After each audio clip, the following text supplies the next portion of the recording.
In this video, I want to talk about my experience working as a college campus dining hall student worker. So I guess I'll just be talking about, the experience of working that job, and also answering like whatever common questions could be asked about it. So that, I always gotta run it back and give y'all a little background.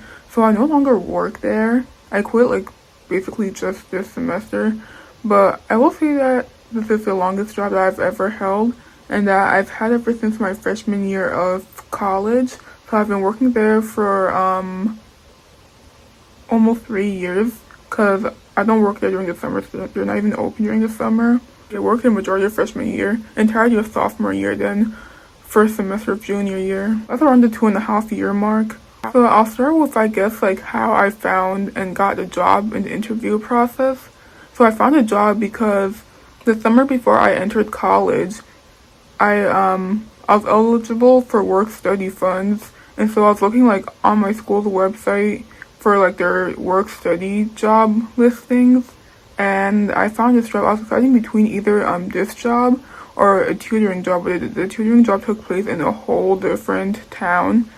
And also I emailed like both the tutoring people and this dining hall job person, and the dining hall job got back to me faster. So yeah, I ended up choosing to work at a dining hall. I mentioned the pay, and it was a little above minimum wage. I don't remember exactly like how much above minimum wage it was. I want to say just by $1. That might have been it, like just by $1 or like $1.25. So yeah, basically just follow the instructions that the job listing said, which was to, I think, email, the manager's name with, your name and your schedule. I don't even remember if I needed to send him my resume. But he's the kind of person to just basically hire anyone. So it's not, basically entry-level position type of job. Like, you don't need experience in, fast food or whatever. However, having worked at Subway in the past, because this was my second job after Subway, having worked at Subway in the past did give me like a leg up, because when it was time for my interview, which was when I was finally on campus, he mentioned that he wanted to like possibly put me in a sandwich station. And like low-key, I did not want to do that, because like I just escaped working with sandwiches. Now you want to put me back there. But luckily, sandwich station wasn't like completely up and running by the time, I was getting hired and everything. So I ended up not having to do that. Like my freshman year working there, it was mostly just sitting at the register, like just to make sure that everyone tapped in their student card, helping people with like guest wipes, that kind of stuff. And also going around wiping the table, so making sure everything looks neat and tidy. Yeah, that's basically an average day during my freshman year of working there. Responsibilities and duties did change a little as time went on. I'll say that the interview was pretty chill.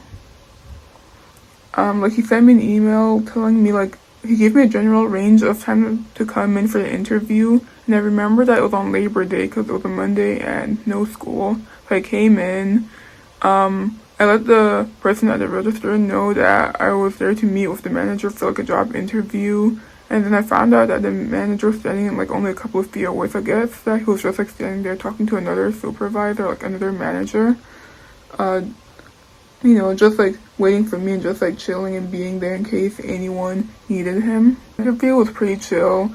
We sat at his table, at like his desk table, and people like fellow employees kept coming up to like ask questions or like let him know that they're going on break, that kind of stuff.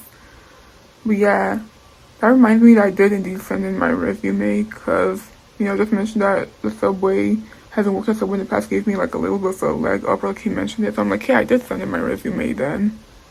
The interview was pretty chill. Like I was already in. I guess they just wanted to be able to put a face to the name and like formally meet me before like I actually started to work there. And at this interview, I was wearing sweatpants because I tend to wear sweatpants when it rains, because I do not like the feeling of wet jeans on skin. And I forgot about the whole like how you should dress decent for interviews.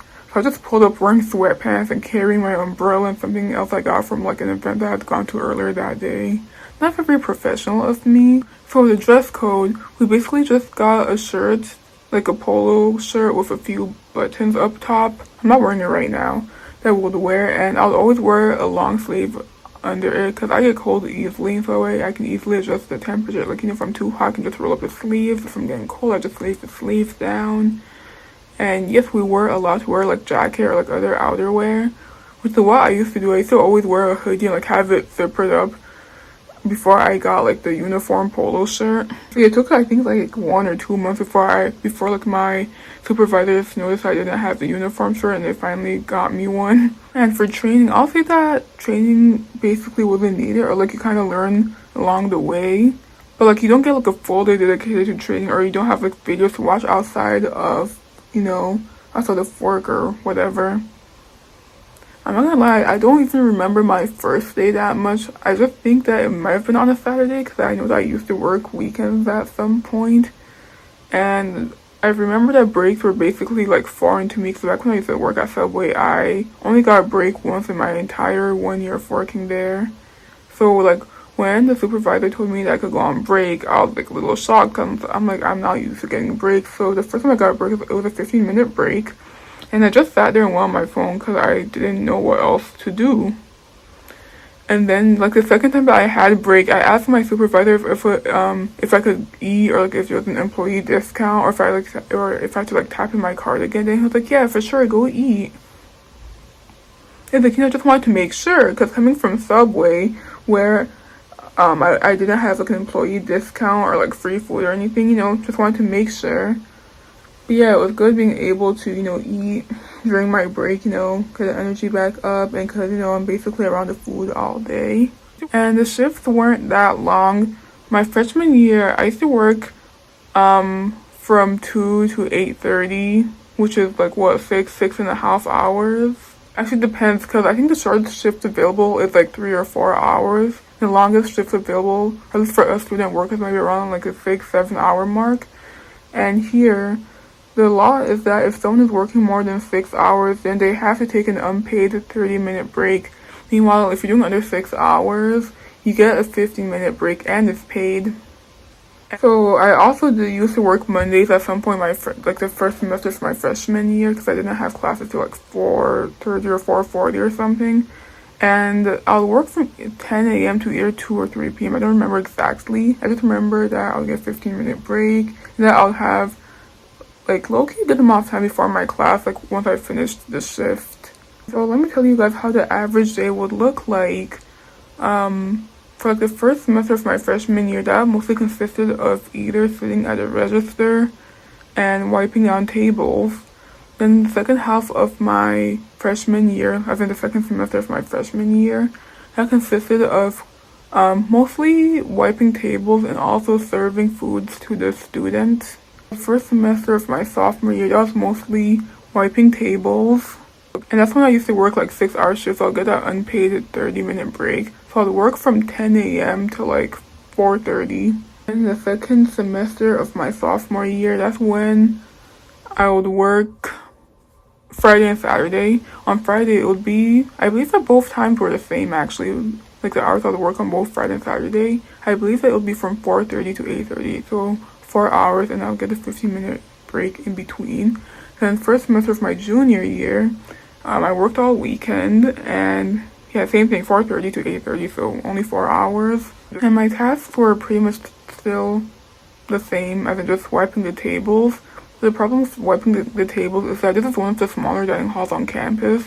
So if I really took my time with it, I could take about an hour to start from beginning to end in terms of wiping down tables. But then after that, I kind of get bored, because over the years more people have discovered this hidden gem of a dining hall. So more people have been coming there with their friends and everything, which means that there are fewer empty seats and fewer empty tables. So sometimes I'm just walking around, there's basically nowhere for me, there's basically nothing for me to do, because almost all the tables are filled. Actually, that kind of boredom and not really feeling too needed is what led to me, it's what I feel like it was a big chunk of what eventually led to me no longer working there. But it's more than that, more than just oh, I'm bored. I mean, I guess feeling valued is something that I value in a future job. Yeah, because I would get so bored sometimes, I'll end up giving 110% instead of what was simply written in the job description. like instead of just wiping down the tables where the students eat, I'll also wipe down like the serving tables, some more counters, the area where the soda machine is, like that kind of stuff, like giving 110%. What also led to me quitting working there was that my favorite supervisor, like suddenly, I guess like he quit because he no longer works there. So I gotta give a little background around about him, so that way, like, I can catch you guys up to the story. So what happened was that he was a new supervisor working there my sophomore year, and I really loved working with him. Awesome dude. I'm pretty sure that I've mentioned him in like past videos, past like work-related videos at some point. But yeah, awesome dude all around. And it seemed like he was basically going to be there till retirement. So I remember that I had to interview him for like a school assignment before. And he said that he loved working here. He loved the people. He loved the students. So yeah, it seems like he was basically going to be working here till retirement, or at least for a while. But then like the last 3 weeks of my sophomore year of college, like I didn't see him at all at work. So I'm thinking like, oh, maybe he got married and he eloped, because he didn't mention that he was engaged. I'm like, okay, maybe, got married, he eloped, he decided to start his summer vacation early. So I thought I would see him when when the fall semester rolled around, and I didn't.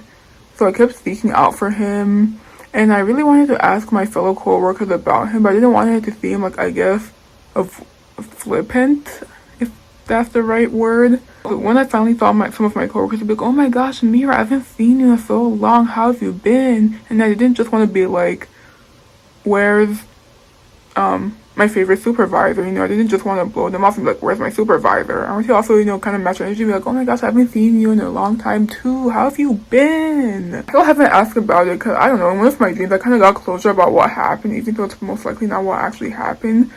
But I'm kind of scared to ask. I'm pretty sure that there won't be like any bad news. I think like they won't tell me that, oh, he died, he didn't know.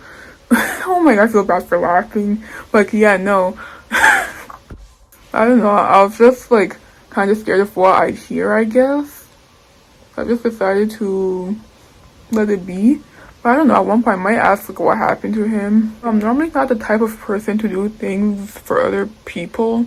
There's a better way to phrase that, but what I mean is that I'm not like, the kind of person who's like, oh, I really want to go to the movies to see this new movie, but none of my friends are interested in it, so I really want to go, but because no one else wants to go with me, I won't go. I'm not that type of person. Like, if I want, I'll take it, or like I'll go to see it.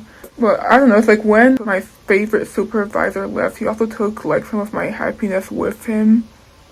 I mean, the new supervisor after him, she's also pretty awesome, but it's just that I miss my dude. Alright, but enough talking about him. In a way, it was almost like a blessing in disguise, because that's what led me to like really take a step towards looking for like a research or like an internship position, because I know that the biology major, I should like be doing things related to that, really get to use my major in action. Then I was thinking like, oh, I love the supervisor who I work with, so even if I were to get like, a research or like internship position, I still want to just work one day with him so I can still get my chance to like see him regularly and whatnot. Then like ever since he left, that's when I've low-key been scheming, and I've seriously like searched up like internship and lab positions. I actually hope that I would land a position this semester, despite doing the search for it a little last minute. But we'll see how that goes. Right now, I'm currently unemployed. That's okay, I've just been chilling. But I want to run it back, change the topic, and talk about the pay again. So I noticed that my pay increased with seniority. I think like, the longer that I work there, the more I get paid. But then what I also noticed was that like my pay decreased at some point, and I never asked about it. It was actually this year. It went from $17.50. I was getting paid $17.50 per hour my sophomore year, and then it changed to just $17 my junior year. And I never asked about it because it would mean like having to draft an email. When it comes to like writing an email, I get so lazy about that. And because I'm thinking that like maybe he has a reason for decreasing my pay, because I'll admit that I turned a 15-minute break into like 20 or 25 minutes. So I'm like, maybe like he noticed that I extend my break, And maybe that's why he decreased my pay, but I never did ask about it. And besides, like, he seems like the type of person to let me know, you know. He seems like the type of person who will say, like, oh, I noticed that you were on break for 20 minutes. Please be mindful of your time. And so it's just, like, silently retaliating. And I was also tempted to talk with my fellow student co-workers about their pay. 'Cause I'm wondering if we're all getting paid the same amount, if someone who is newer is being paid more, that kind of stuff. But I never did muster up the courage to like ask them, like, yo, how much you getting paid per hour? Because, you know, Americans don't really like to talk about how much they make per hour. But anyways, I'll say that this job changed me as a person. For one thing, it taught me to go above and beyond the job description. Like I said before, like I'll get bored wiping the tables because sometimes like they were basically all clean, so there wasn't much left for me to do. So I'll do more than just wipe the table. I'll also wipe on like the serving counters, you know, like the area around the soda dispenser. The job also gave me exposure to Spanish and Haitian Creole. When I was in middle and high school, I chose the French route instead of Spanish, but I still try to, you know, try and keep up with the Spanish because I feel like Spanish is a more useful language, at least where I live. So getting to, I guess, be exposed to Spanish, like hearing it, because like language is mostly spoken or like listened to, heard, rather than like just reading it. So getting that exposure was good for me. And I also got exposed to Haitian Creole, which I found interesting. Because I would catch some words that I knew from French, but I couldn't really ever know what they were actually talking about. And I also liked hearing my coworkers' life stories and learning more about them, rather than just like a grown adult that I work with. I wasn't close with many of my coworkers because we don't really work in close proximity, and because I guess it would be weird for them, like, you know, grown adult in like their 40s, 50s to be talking to, you know, like a 20-something-year-old. But for the few who I did have a conversation with, I cherish those conversations and I remember them. And hearing their stories and life experiences made me see them differently, because, you know, it gave them like the dimension and body and personality rather than just someone I work with. This job would also lead to me recognizing students outside of work.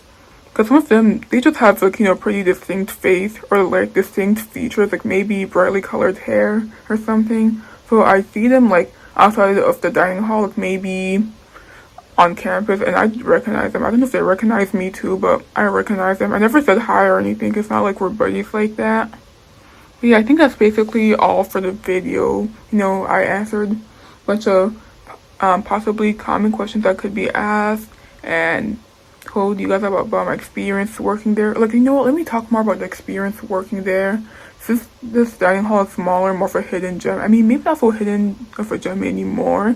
It means that, you know, less students, so less miscreant behavior that I see at the other main dining halls. Like how some people leave their dirty dishes at the table and then they leave instead of taking it to the dish room, the dish conveyor belt. Yeah. I forgot to mention the other duties I had. At one point, I was also in the dish room. I remember that, like, when I used to work in the dish room, I didn't even have the proper shoes, like the proper non-slip shoes. So I just have to be careful walking. And then later on, I did indeed get, like, the slip-proof shoes, because in the dress code, we are not told that we specifically have to wear, like, the slip-proof shoes. So we can basically wear any type of closed-toe shoe. I think that I even saw someone wearing Crocs before. This room was kind of fun because you don't really have to talk to people. You can just zone out. And sometimes, like, my fellow coworkers would bring in a speaker and play their favorite music. And it wasn't just, like, music that I normally hear on the radio. It would be, like, music from, like, their country. So that's pretty interesting to hear. And I also used to serve ice cream. Like, I'll just use the ice cream scoop, ask the students what flavor they want, scoop it up, and give it to them. And then we basically just had a decorate your own ice cream station, which, by the way, I always abused it. Like, we only had ice cream 3 days a week, Monday, Wednesday, Friday, during the dinner time. And the way I would go crazy with the toppings. Working there is what actually introduced me to Cookie Monster ice cream, which, by the way, is basically vanilla ice cream dyed blue with chocolate chip cookie pieces in it, and it's really good. But yeah, I think that's all for the video. I believe that working at a smaller dining hall is better than working at a bigger dining hall. Not just because of the obvious stuff, like how it means dealing with less people overall and having less miscreants overall, but also because I feel like if you work at a bigger dining hall, then you have to deal with seeing people that you know, and it's just, I don't know, it's not exactly embarrassing, but it's just sort of like kind of weird seeing people that you know, and then like having to decide if you want to like, you know, say hi to them like you know them, or if you guys will both ignore each other and just do business as usual. Yeah, but yeah, that's all for this video.